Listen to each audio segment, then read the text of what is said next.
Bismillahirrahmanirrahim. Assalamualaikum warahmatullahi wabarakatuh. Syukur Alhamdulillah kita bisa berjumpa lagi di channel ini. Salawat dan salam selalu dan tetap tercurahkan kepada junjungan kita Nabi besar Muhammad sallallahu alaihi wasallam. Allahumma sholli ala sayyidina Muhammad. Harapan dan doa saya semoga saudaraku semuanya selalu diberikan kesehatan, dilapangkan rezekinya, diampuni dosa-dosanya, dan dipanjangkan umurnya. Amin ya robbal alamin. Sahabat beriman yang dirahmati Allah, banyak orang yang terbangun di waktu saat malam hari. Sayangnya fenomena ini seringkali diabaikan. Namun tahukah kita bahwa ini adalah cara tubuh dan Tuhan berkomunikasi dengan kita? Jadi, dilihat dari waktunya bangun di malam hari. Tubuh kita sedang mengalami sensasi tertentu. Ini juga sebuah cara fisik dan emosi menyampaikan masalah pada kita. Terbangun di tengah malam sebaiknya jangan diabaikan. Dalam salah satu pengobatan siklus tidur, menjadi saat kita menerima pesan dari Tuhan. Titik-titik energi ini terhubung dengan sistem jam yang bisa dipercaya memberikan energi untuk bagian tubuh tertentu. Lalu, apa saja rahasia ilmiah tubuh dalam menjawab hal tersebut? Dan apa rahasia Islam mengungkap dalam kebiasaan tersebut? Bangun jam 9 sampai 11 malam. Jika kita kesulitan tidur di antara pukul 9 sampai 11 malam, itu adalah pertanda stres. Ini adalah jam tidur bagi kebanyakan orang. Jika merasa sulit tidur, tandanya sahabat sedang stres dan khawatir. Sholat hajat bisa jadi solusi untuk masalah ini. Membaca Al-Quran juga bisa menjadi solusi untuk kita agar hati menjadi lebih tentram, sehingga tidur menjadi lebih nyenyak dan berkualitas. Bangun jam 11 sampai jam 1 malam. Terbangun pada pukul 11 malam hingga 1 pagi, pertanda kita sedang mengalami kekecewaan emosional. Pengobatan kuno mengatakan bahwa ini adalah waktu di mana kantong empedu aktif. Pada jam ini menunjukkan kekecewaan. Cobalah untuk tenang dan memaafkan diri kita sendiri. Maka itu akan membantu. Bangun jam 1 sampai jam 3 pagi. Bangun antara pukul 1 hingga 3 pagi menunjukkan kemarahan. Titik energi terhubung dengan hati. Bangun pada jam ini menunjukkan bahwa Anda sedang marah dan memiliki energi yang berlebihan. Cobalah minum air dingin dan meditasi agar bisa tidur kembali. Bangun jam 3 sampai jam 5 pagi.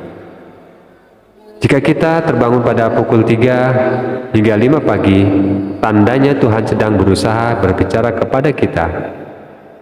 Jam ini menunjukkan bagian paru-paru dan kesedihan. Jika terbangun di jam ini, maka dipercaya Tuhan membimbing kita untuk menjadi lebih baik. Itulah mengapa saat sepertiga malam adalah waktu yang paling tepat untuk bercengkrama dengan Allah. Pada waktu sepertiga malam, ketika orang-orang yang masih terlelap dan menarik kembali selimutnya, rahmat Allah turun. Allah akan mengabulkan seluruh doa-doa kita, baik berupa doa yang langsung dikabulkan ataupun diganti dengan hal yang lebih baik menurut Allah. Lalu, cobalah bernapas perlahan dan berdoa agar kita bisa kembali tidur hingga azan subuh berkumandang. Siklus bangun tidur terakhir adalah pukul 5 sampai 7 pagi. Jika kita bangun di jam ini, dipercaya kita sedang memiliki emosi yang tertahan. Dari segi ilmiah, ini bertanda Anda mengalami masalah di usus besar. Namun bisa diatasi dengan meregangkan otot atau pergi ke toilet. Namun, tidak baik bagi seorang muslim bangun pada jam setelah subuh atau setelah subuh tidur kembali. Karena tidak baik untuk kesehatan dan rezeki. Dalam riwayat sahabat Ibnu Abbas, sebagaimana yang diriwayatkan Imam Tabrani, disebutkan bahwa Nabi Shallallahu Alaihi Wasallam bersabda, ketika kalian sudah selesai melakukan sholat subuh, janganlah mementingkan tidur yang menjadi penyebabnya hilangnya rezekimu. Di antara hal yang makruh menurut para ulama adalah tidur setelah sholat subuh hingga matahari terbit. Karena waktu tersebut adalah waktu memanen ghanimah atau waktu meraih kebaikan yang banyak. Maka dari Jusalikin, dari Ruah bin Zubair, beliau mengatakan dulu Zubair melarang anak-anaknya untuk tidur di waktu pagi. Ruah mengatakan, sungguh jika aku mendengar bahwa seorang itu tidur di waktu pagi, maka aku pun merasakan tidak suka dengan dirinya. Hadis riwayat Ibnu Abi Sahibah dengan sanad yang sahih. Hal ini juga dikatakan oleh Ibnu Qayyim rahimahullah, yaitu banyak tidur dapat mengakibatkan lalai dan malas-malasan. Banyak tidur ada yang termasuk dilarang dan ada pula yang dapat menimbulkan bahaya bagi badan. Tidur pagi juga menyebabkan berbagai penyakit badan, di antaranya adalah melemahkan syahwat, za'adul ma'ad. Sahabat beriman yang dirahmati Allah, beginilah cara Allah menyampaikan taufik dan hidayahnya kepada umatnya. Ada kalanya kita tak perlu langsung duduk pergi ke kamar mandi mengambil minum, atau malah tidur lagi. Tetaplah dalam kondisi tertidur sambil membaca zikir yang diamalkan oleh Rasulullah. Zikir seperti apakah itu?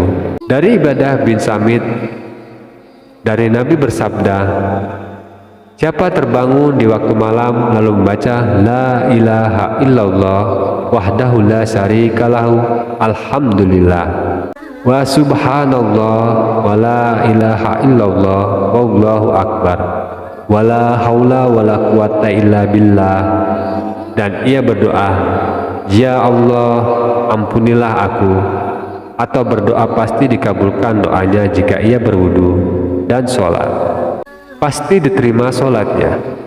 Hadis riwayat Al-Bukhari.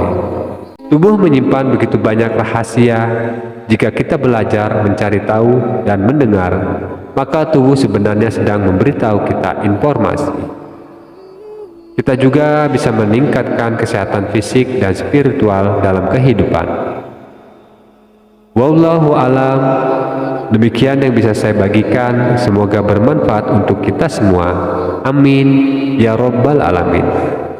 Assalamualaikum warahmatullahi wabarakatuh.